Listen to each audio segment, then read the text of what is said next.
What's up, everybody? Once again, it is I, James, coming to you from the Nerdy Mewzings Podcast studio. And once again, I am joined by Todd freaking Beats. How you doing today, Todd? What's up, buddy? You're looking good, man. You're basking in the purple glow. Thank you. You got, It's a complimentary color to my bright orange self. It is, yes. You look sophisticated with your spectacles on. Thank you. Spectacles, testicles, wallet, and watch. You have. You're obviously in the Pacific Northwest. Judging by the hoodie, you're feeling the cold that is creeping in the past few days here. What's it been like down there? Man, it is a little drizzly and a little cold, but not terrible. Okay, we got into I think it got down to like 28 the other night. Oh, geez. Yeah, so it's starting to actually get below freezing here already. Yeah, Portland is pretty rare for it to get much colder than the 40s. Yeah. But it will every once. It seems like once a winter, it'll go nuts cold. Now, if I remember correctly, last year we didn't really get any snow up here, but you guys got hit with some snow. Wasn't it last winter you guys got hit with some snow? I think it may have been 2 winters ago. 2 winters ago. Okay. Yeah. Yeah. I remember because my friend had to like close her jiu-jitsu school down because of it. Her parking lot was like, nobody could park there. It was too icy. The best part about that is that happened on Portland Fan Expo weekend. Oh my goodness. Yeah, it was brutal, dude. It was everybody's ice skating in there. Yeah, nobody came in that weekend. It was tough. Well, speaking of cons, man, you're fresh off of just getting back from San Francisco, right? Yes, sir. Always doing a tour. How did that go? It was okay. It was better the year before. I'm very fortunate that my social media is a banger. Yeah. And so even if a con is slow, I can stimulate stuff happening through my Instagram or through my whatnot or through my Facebook. I got your back. Yeah. Todd posted up something, and I'm like, I'll take it. Yeah, gimme. Yes. Yeah. So the Savage Dragon I did for you, and I could just sit there and draw, and I post stuff up, and people are like, I want it, and so it's like, cool. Then I could have done this from home and not traveled to another state and, gotten in a hotel and stuff. But, I got to see a bunch of people that I love and only get to see at cons and there's something hang to be out. Said. There's something to be said about that shared experience in that con environment and everything.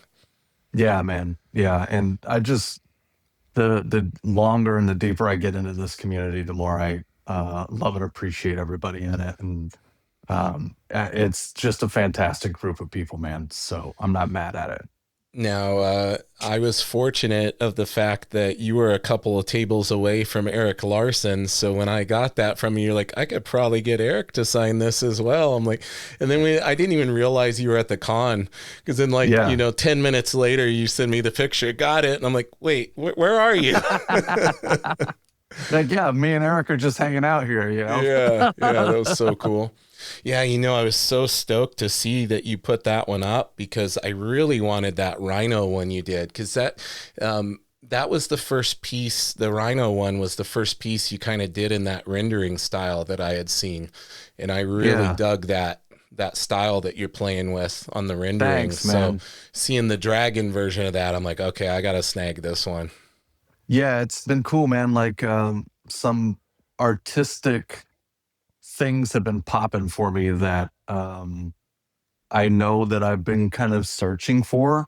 Yeah. I think the first one that I did, that even before that rhino, I did a Moon Knight headshot for a guy. Oh yeah, that's right. And it was this kind of like line work. Yeah, that angular gradation rendering. Yeah, and man, it's just, there's something about it that I'm like, okay, I've got to figure out how to do more of this. Yeah, it's very unique. Thanks, man. You Yeah. know, I think it's because one of my favorite panels of all time um, were was the Todd McFarlane panel of Spider-Man, where he's, you know, in the shadows or whatever, and there's like Mm-hmm. an uplight of him, and it's just like he just drew the line work of where the light would be hitting and Yep. blanked all of that out. Yep. And I just always thought that was, I just used to stare at that as a kid, dude. Yeah, I know So, exactly. I can visualize exactly which one you're talking you know about which one I'm too. talking? Yeah, dude. Yeah. It was so cool. So I'm excited to see where it goes, dude, for sure. Well, and it's just so cool to see you like continuing to evolve. Like, I was thinking about having you back on today. I was like, kind of, I don't pre-plan what we're going to talk about or anything like that, but something I wanted to delve into you. Like, there's this phrase that's been going through my mind, kind of a mantra that I think is very applicable to you, Mm. especially given our past conversation when you were on before, and it's persistence prevails when all else fails.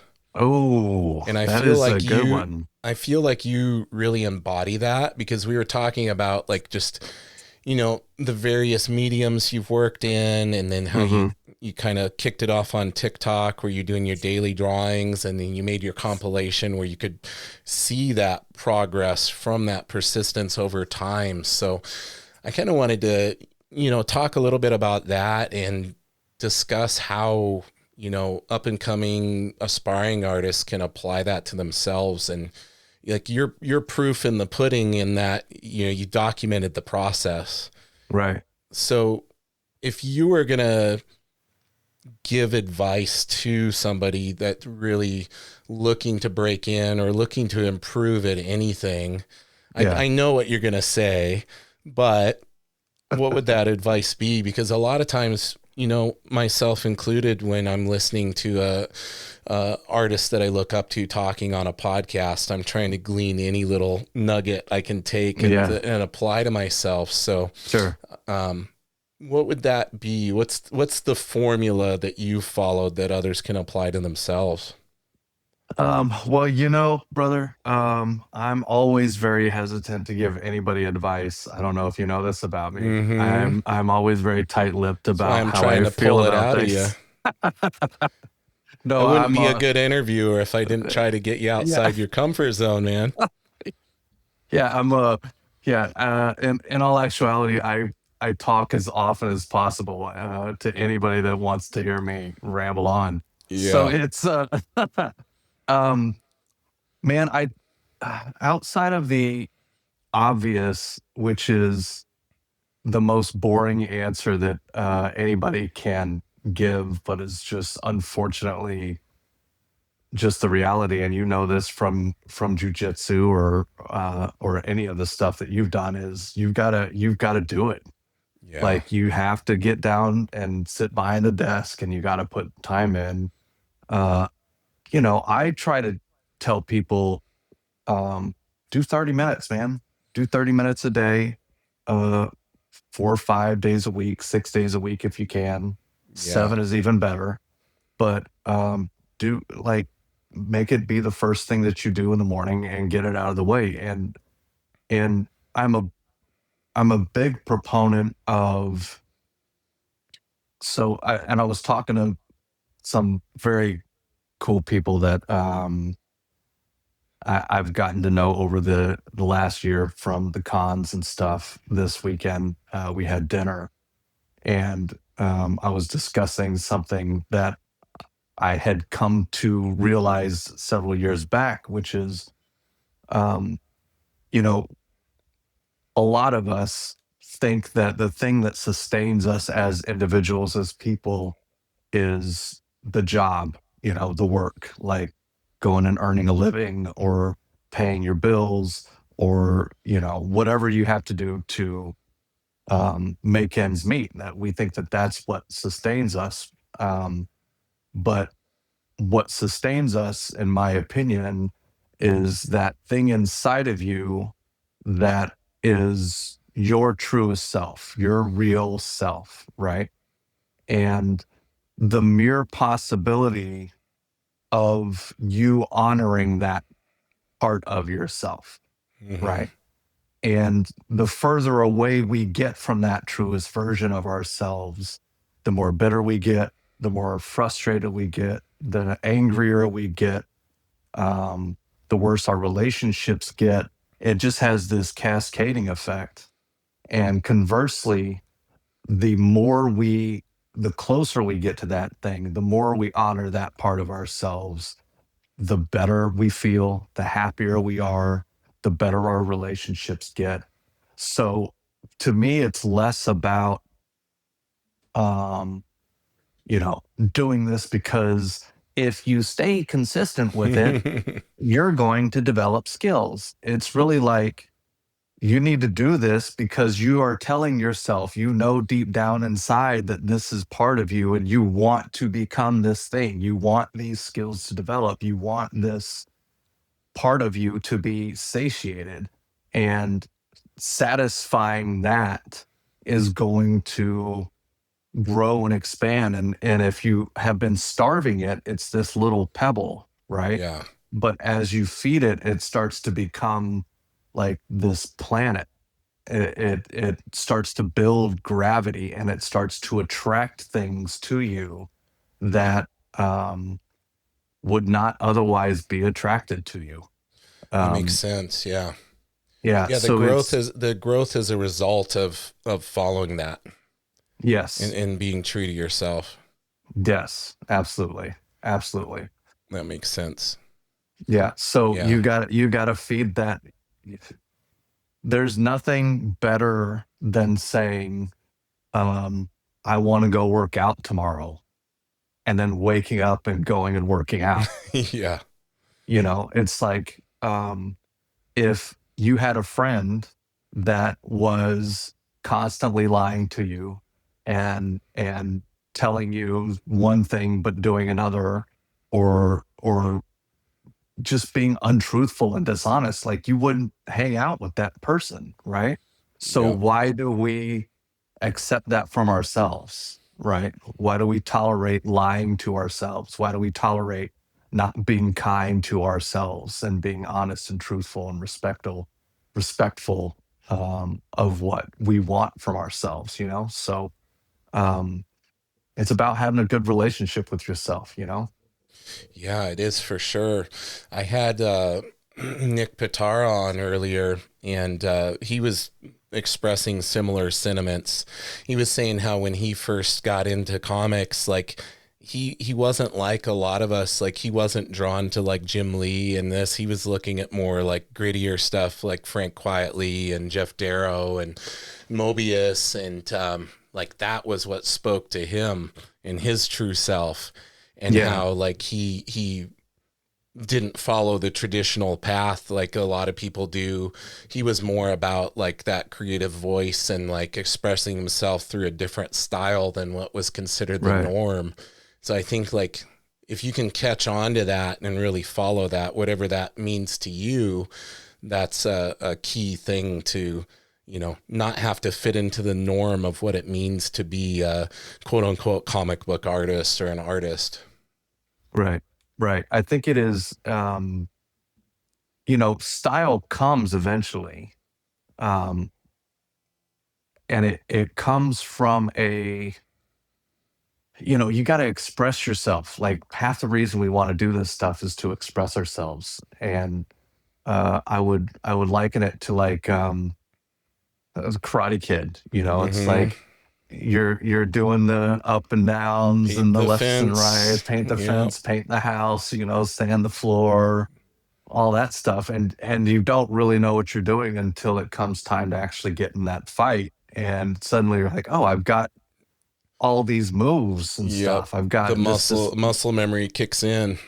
yeah. And once, and even after that, you get to a place where you can start playing with, you know, you start exposing to yourselves like, oh, I get that, but like, what if but I really like the way Bruce Lee fights, and I kind of like the way Michael Jai White fights, and I like the way Mm-hmm. Mike Tyson fights, and I like the way, and so you're not, um, you're not copying any one of them individually.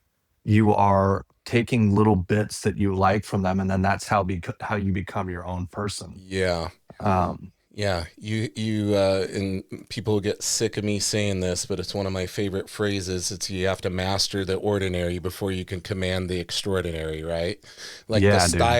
the style comes as a result of putting in those reps and building the muscle memory, and then all the style and all of that evolves over time. Like, especially with you, like, I don't know, you've probably noticed it too, but sometimes it's hard from the inside looking out. But like, I've seen like some big leaps and evolutions in your style, like just recently, like with some of the Thanks, man. sketch covers you've been doing, like it's turning into something else. And Yeah. it was amazing before, but like you're hitting this new rhythm with your work. Is a lot of that, do you attribute it to listening to that inner voice and just kind of following that feeling you're having of this is the direction I should go in? Oh, absolutely, dude. So we talked about this a little bit, I think, on the first podcast, but I started out doing comics. I did that through, I was probably 19, 20 before I took a long break of almost over 2 decades realistically. Yeah. And during that time period, I was really hard on myself. Like when I would draw, it was very much about, am I doing it right? Is the anatomy right? Is this right? Is this right? And um, I was mean to myself, quite Mm-hmm. frankly. Um, and when I got back into art 4 or 5 years later, because I met a new girl and stuff, she did abstract art. And so I studied. It was amazing to me that you could do this thing, and there was like, you can't do it wrong. Yeah. Like it's literally about finding what you like about this color splash this way on this size, whatever medium canvas, doing it and playing around and experimenting and figuring out like, okay, if there's absolutely no rules, then what how do I find my version of the no rules? Yeah. Like, how do I tap into that thing that you can't define? If you can't look at it and go, oh, well, it's supposed to look like a person and it's not a person. It's like, no, dude, like it's just shapes and colors and strokes and movements and stuff. So it really helped me get more comfortable with um, tapping into whatever I am compelled to make Mm-hmm. happen, what I want to see. Having Um, it be more along expressing how it makes you feel versus staying within some kind of perceived constraints that we put on ourselves, right? Correct. It's more about and to be honest, like even when I'm drawing or inking, like there's a part of me that doesn't like I could get in there and ink like hyper precise the way Scott Williams inks. Mm-hmm. I could figure out how to do that. But I don't like my body doesn't like that. My mind and hand mechanics likes a more frenetic kind of like, let's get this thing going, dude. Like Yeah. when I try to do perfect and I try to be perfect, um, it the end result will be nice, but the process sucks. And I find that a lot of the artists that I love that have that life to their work are ones that work faster like that. Like if you Yeah. watched, I'm sure you've seen Daniel Warren Johnson drawing on his live Yes. streams, or you've been in person when he's literally there and he will just like do something amazing, paint over the whole thing with white, redo it, like fix stuff, like just super frenetic, super fast. But, you know, everybody raves about like how dynamic his work is and how much life it has to it. But I don't think we always make that connection of, well, that's why, because he's Right. not being hindered with trying to be too precise or too perfect. He's just creating. Yes. And he can do that because he has such a great understanding of the basics, right? Like we Yeah. were talking about. He knows the ordinary. He's drawn 200,000 fists, Yeah. or arms or whatever from every angle. And so now he can play around and express himself in whichever way he wants. And, there's people that would stupidly be like, well, that's not anatomically correct. And, Yeah. it doesn't look human. It's like, I mean, dude, like, there's plenty of artists out there that do perfect. Yeah. Being able to tap into something else is what I've always wanted to do, and what I'm continuing to try and push for. And, I appreciate you seeing the evolution. And I tell people this all the time, even this far into my work, like, you guys don't understand, I'm just getting started. Oh, Like, yeah. I'm just starting to find a couple of things about my style that I'm really starting to find the true comic artist in me. I can do I can do everything. I can do everything well, but my style is going to evolve a lot over the next couple of years, and I'm excited to see it. Like, Yeah, for sure. I don't necessarily know what it's going to be, but I know that it's coming. Now, do you intentionally, yeah, I know some artists, like, they don't like to look at other people's work too much. Like, they want to try to be so much themselves and come up with their own style that they're afraid of looking or drawing too much from other people's work for the chance that they're going to end up becoming a clone or looking too Right. much like somebody else.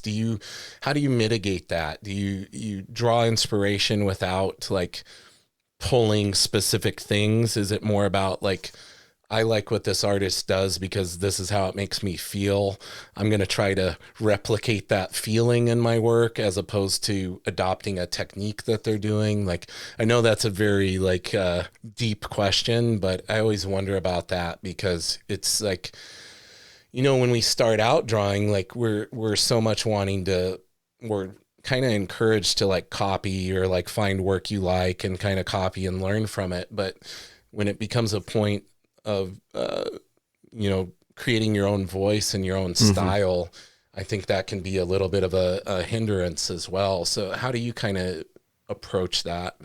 I mean, in the early days, there was definitely, like, direct copy stuff. Like, I remember I went through a very specific Rob Liefeld stage. I went through a very specific Jim Lee stage. I went through Yeah. a very uh, my thighs, and sounds weird. My thighs that I draw are very much a heavily influenced by Will's Pistachio.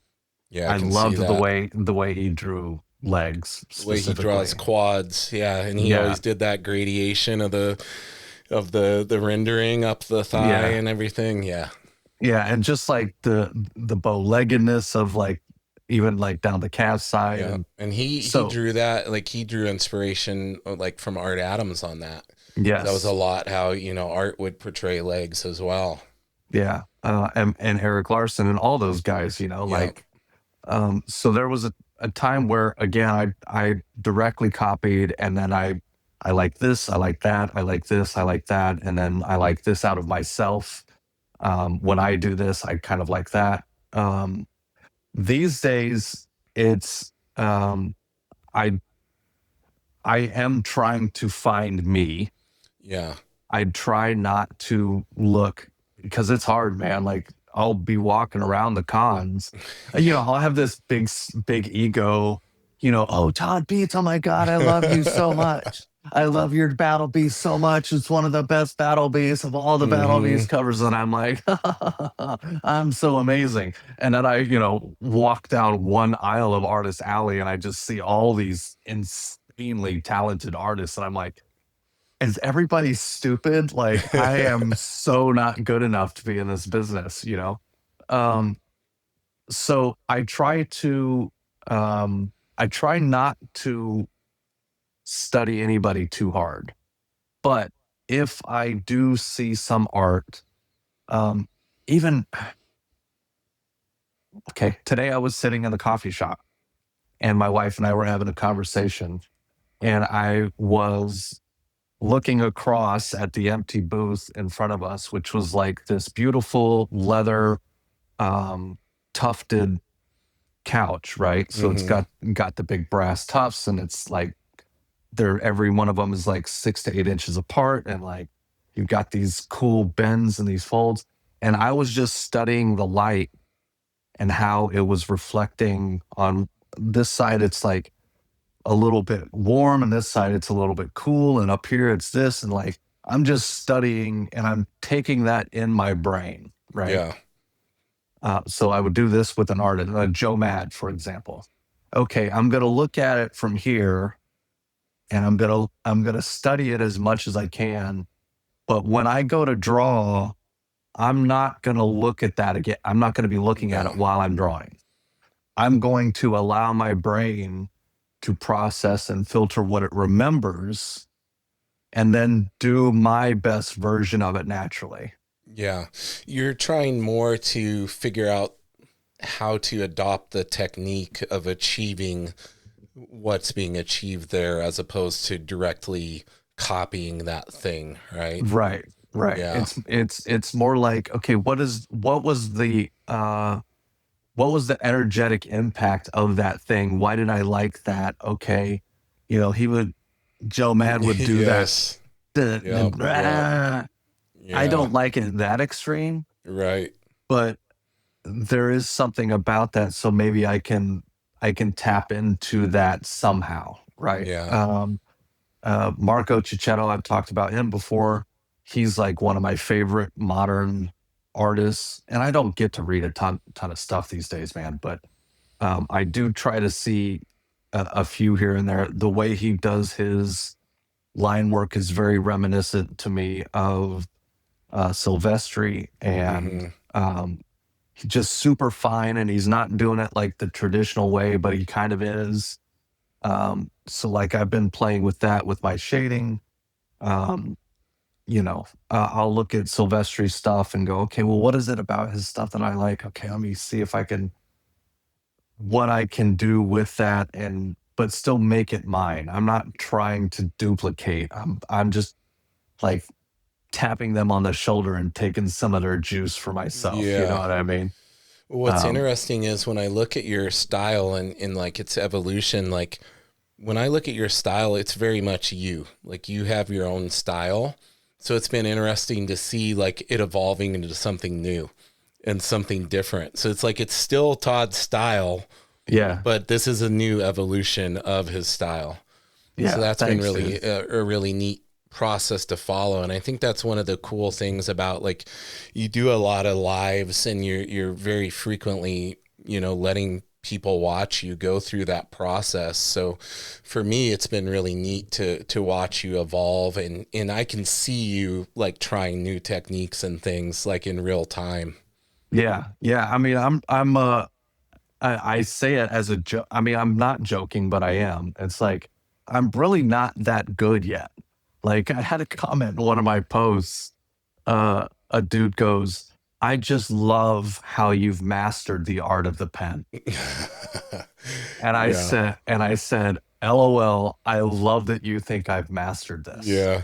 Because you Like, still feel like you're stumbling through it at times, right? like, dude, there's so many things about my inking process that I'm trying to improve on and see gaps in, and like I want to get better at and stuff. So I do document, unless it is a cover that I'm not allowed to show. Mm-hmm. Every single piece of work that I do, I'm doing live on YouTube. Yeah. Like every time I'm working, it is so rare that I'm not doing it live, man. Because I want to see that evolution and be able to go back and look. I also want to bring people in to encourage them to be like, yeah, you don't have to be afraid, dude. Like, who cares? Like, get used to Yeah. people watching. Get used to putting your stuff out there. Get used to talking about it. Get used to articulating your vision and your perspective on what this is all about. Like, what are you Yeah. about as a creator, as a person? Um, Absolutely. and let people in on it, because they'll start getting it. They'll start going, oh, so I get it. Like I thought I didn't like you as an artist because of your art, but once I got to know you, once I got to see who you are, like I'm starting to get where you're coming from, right? Yeah. Well, it's interesting what you're saying about kind of like not feeling that you've mastered, certain areas and things, even though people have that perception.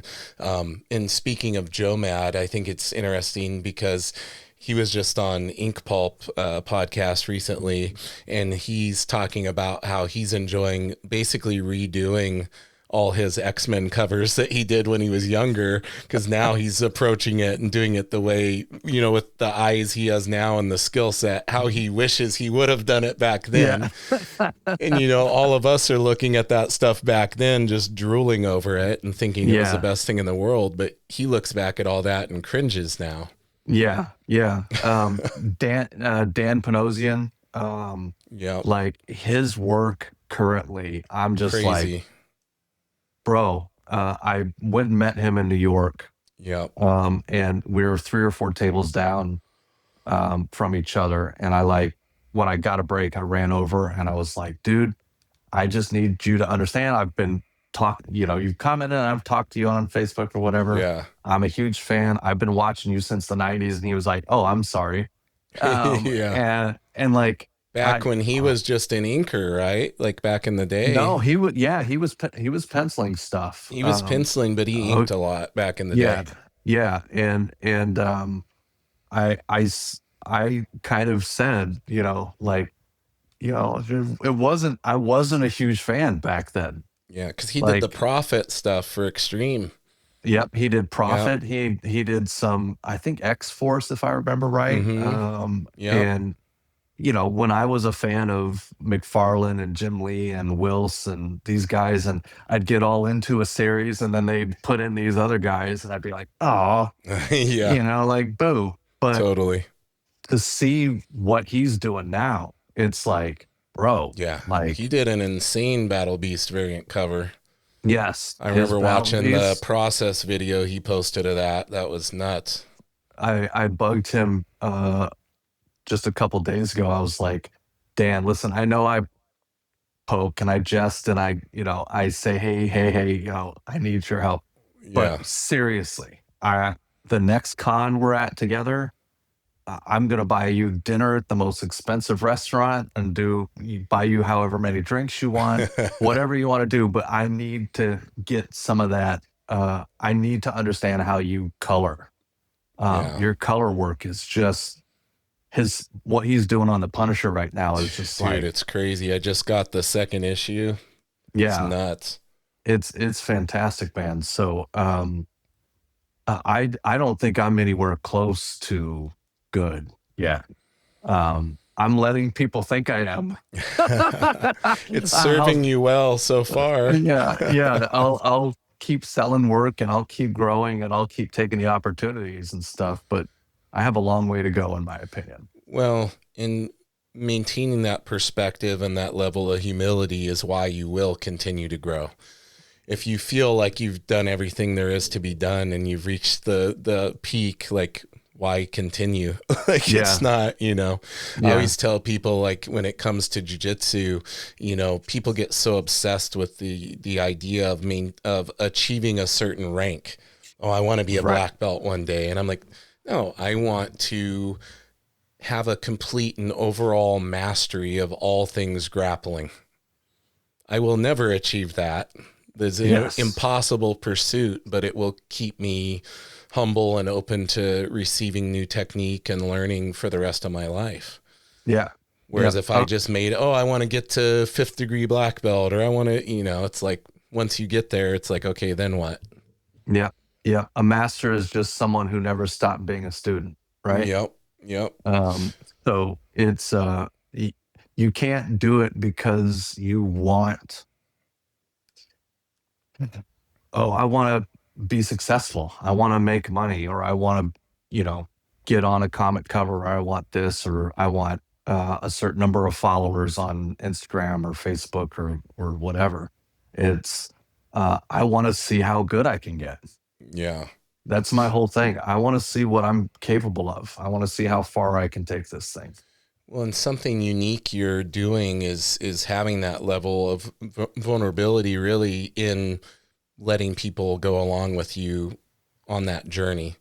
And I know last time we spoke about, and I know you're busy, you've been doing so many sketch covers and you have plenty of work to probably keep you busy for like the next 5 years. But one of the things we talked about was you're planning on taking people along the journey with you, like building a new skill set for yourself in, getting better at sequential art.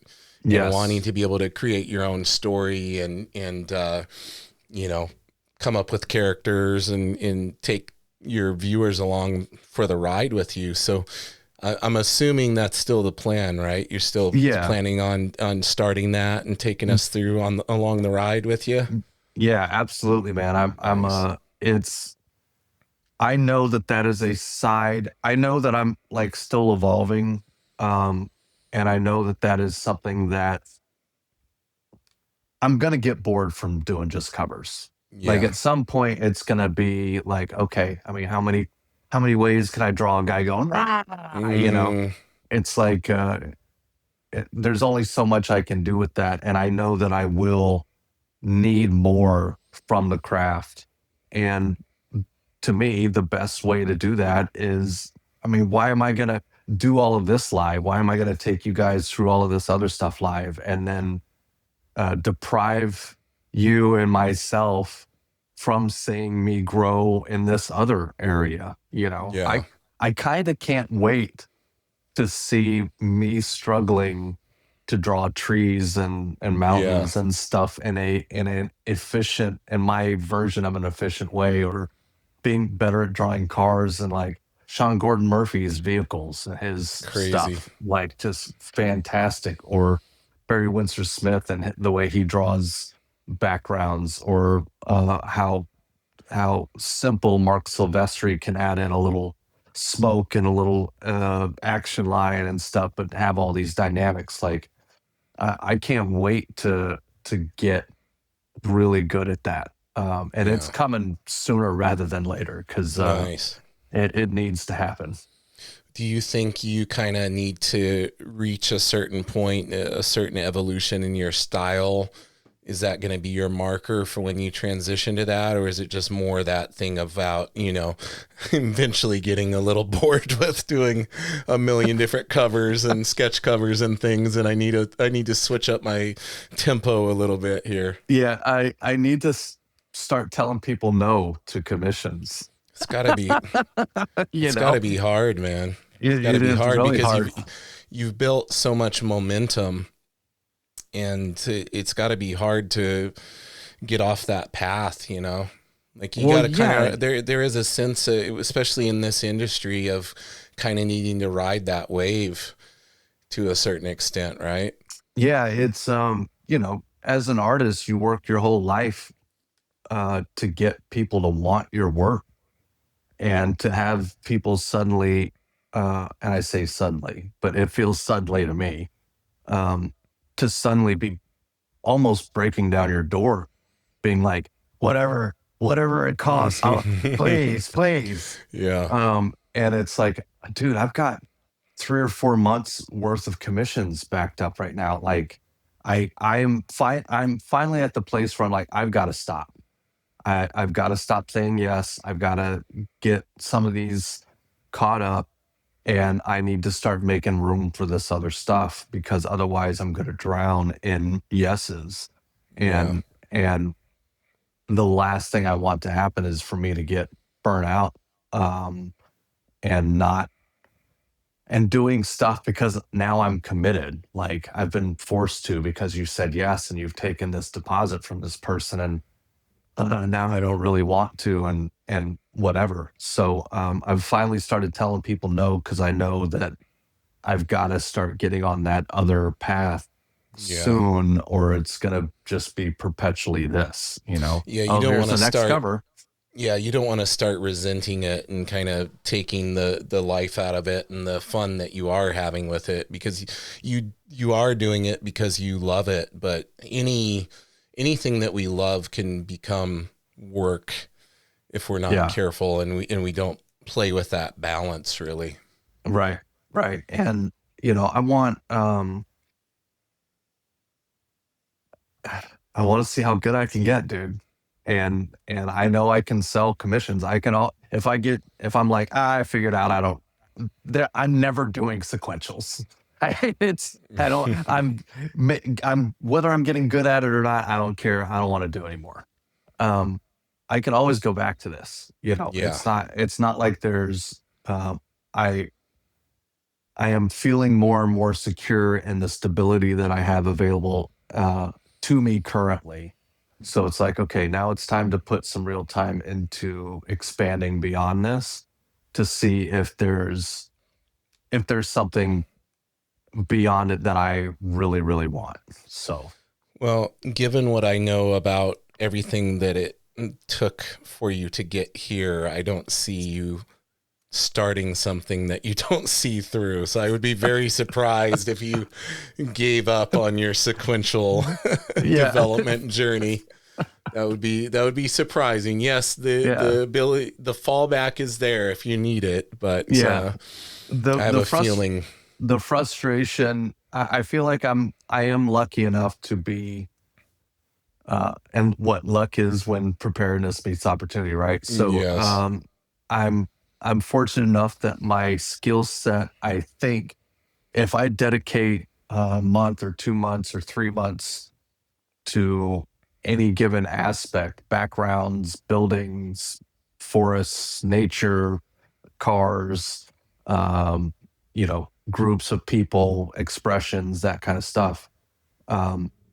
Like, it won't take me long to start being able to fire it off a little more quickly. Yeah, for sure. Now, it hasn't been like too long since you've been on. I mean, it's probably been 2 or 3 months, I think, since you were last on. But there's got to be New York, so yeah. Okay, yeah. So, but there's got to be some stuff that occurred that you probably couldn't talk about on the first appearance. I think there's been some things that came out and were revealed. I'm trying to think. There was some secret things you showed me. Did that come out? What was it?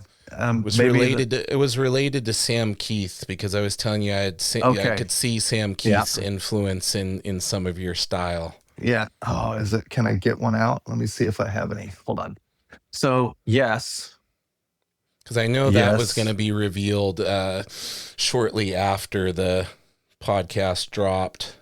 Yeah, so this is what we did.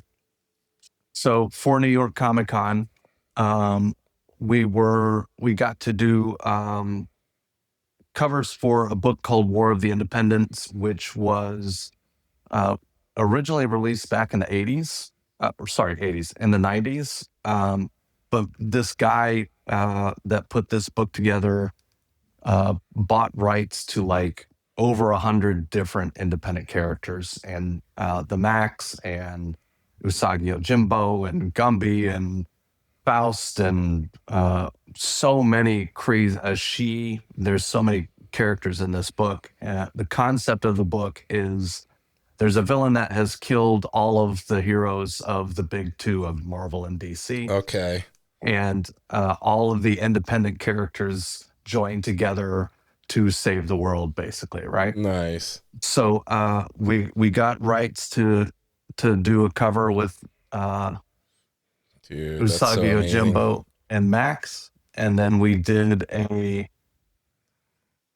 day and night version. Nice.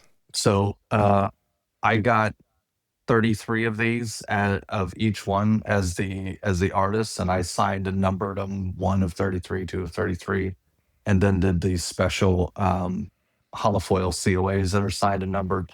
Very cool. That was the latest that has been released. And that's are those available on your site? They're I'm probably gonna put some of them up. Okay. So you're gonna give me first dibs, though, right? Yeah, yeah, I got you, boss. I got you. There's not many left. There's only a couple. I figured a handful of each one left. So then we've got The Oh, Darkness wow. one is going to be dropping on the 10th, on December 10th. Yep. We're going to be doing so, and I'm going down to LA in a couple weeks to meet with Marc Silvestri and do a Oh, signing. sweet, dude. So that's going to be You get like, to hang around. You thought I was big. bro, yeah. He's 2 inches taller than me. He's six, Is he seven. really? Damn, Yeah. I've only met him sitting down, so And that's gonna. he used to be into bodybuilding. He's not, I think he's skinny Mark now, but he used to be a huge muscular dude on top of being a towering No kidding. figure. Yeah. Yeah, so we'll get to do that, and then in New York, um, Gary Vaynerchuk, if you know Gary Vee, Yes, Gary Vee. yeah, VeeFriends. he and I have been talking for a little bit.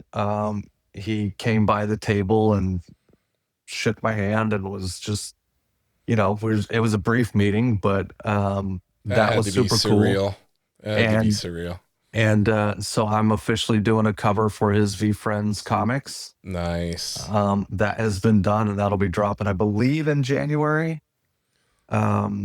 So yeah, some super cool stuff is happening.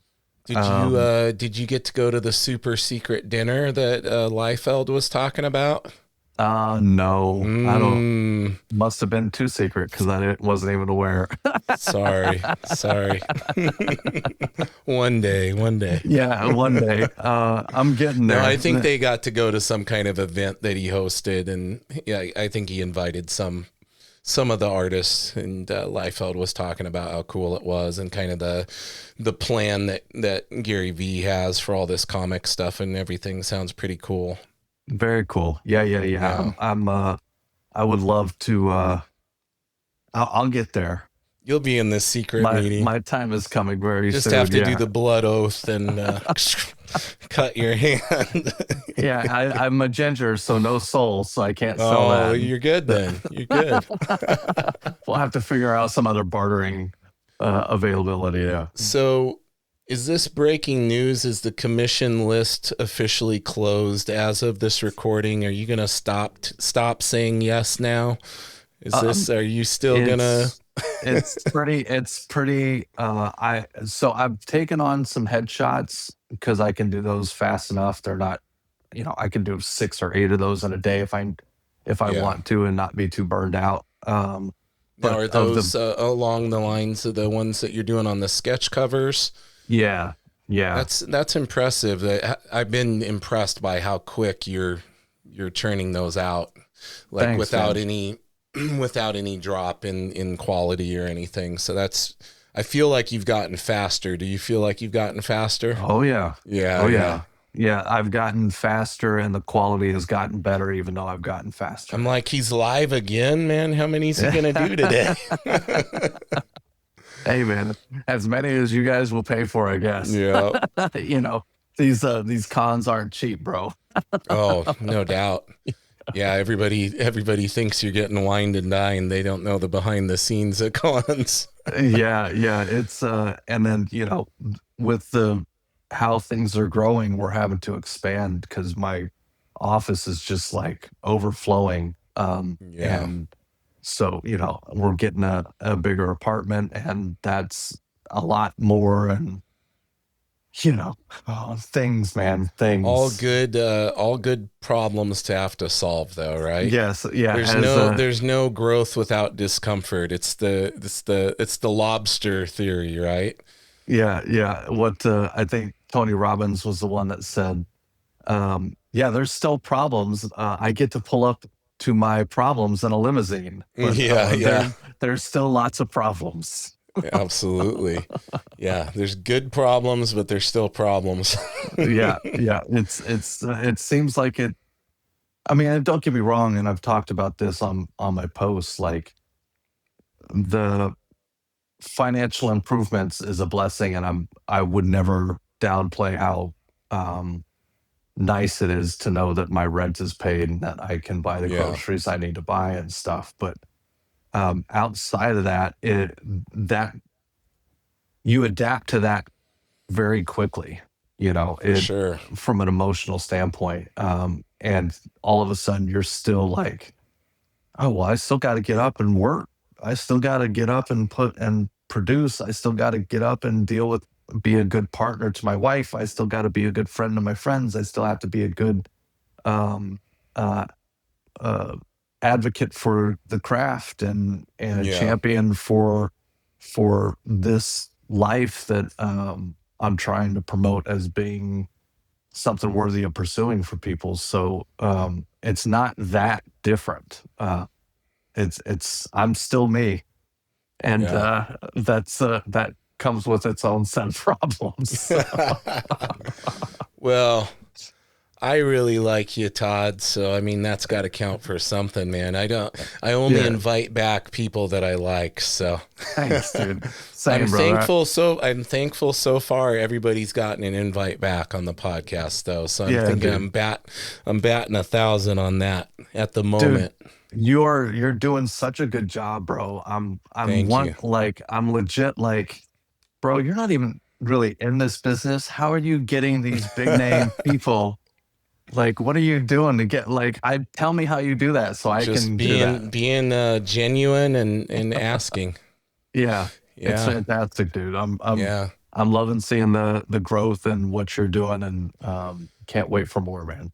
Yeah, and a lot of it now is like word of mouth. Like people come on and enjoy themselves, and then they'll either recommend that I reach out to somebody that they think would like to come on, or I've actually reached a point now where several artists or creators are reaching out to me and Nice. asking if they can come on, and they'll send me an example of their work or a project they're on that they would like to promote and see if I like it and want to have them on. So yeah, that's been really cool too. I'm meeting a whole different group of people.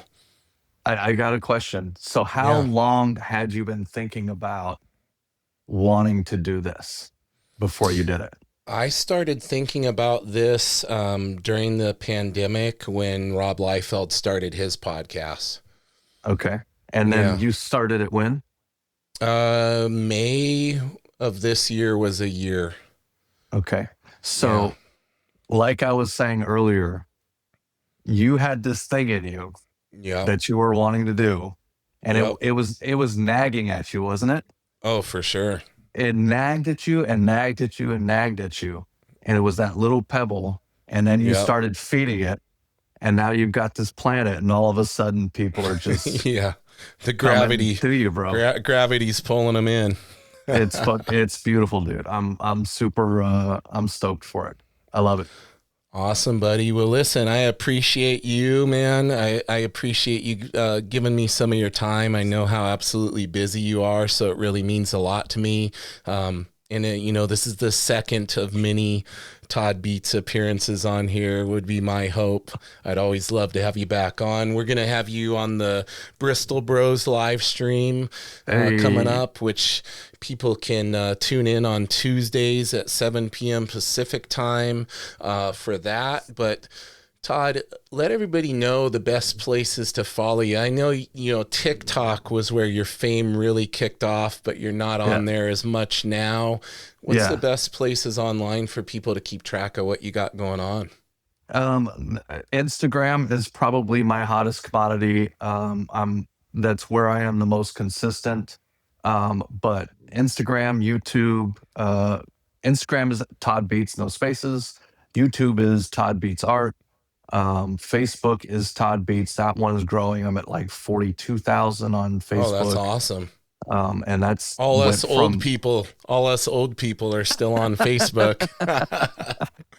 and then, of course, my website, toddbeats.com. I would strongly encourage anybody that is into my work to go sign up for my newsletter. That's where you're going to stay informed on stuff the soonest, when my commission list opens, what projects I'm doing, what cons I'm going to be at. With the most consistency, you'll get informed. And I try not to like sell through Yeah. those newsletters. I'm just trying to like talk about my stories and what's going on with my life. And if you want to jump in on stuff, cool. Very cool. And we can be on the lookout for these sequential journey live streams here, maybe in the new year, you think? Dude, why are you holding me accountable? It's really frustrating. On the spot. You got to manifest it, put it into the universe. Yeah. We can tell everybody they heard it here first, you know? I'm hoping that by January, early February, I'm caught up with my commissions, with the covers I've got coming out, because I've got some cool covers coming out that I'm hyped about that should be dropping for around MegaCon and somewhere around there. So it should be happening in the first quarter of next year, I would assume. All right. Awesome. Well, Todd, hang out with me for a moment, buddy. Everybody who's listening, thanks for joining us once again. Always a pleasure to have Todd on here. Appreciate you guys tuning in. If you want to give a little extra love to the podcast, you can head on to patreon.com/Nerdy Mewzings. If you're listening or watching, you already found us. So you're either watching us on Spotify or YouTube or listening on any major podcast platform. And in the meantime, everybody, keep it nerdy.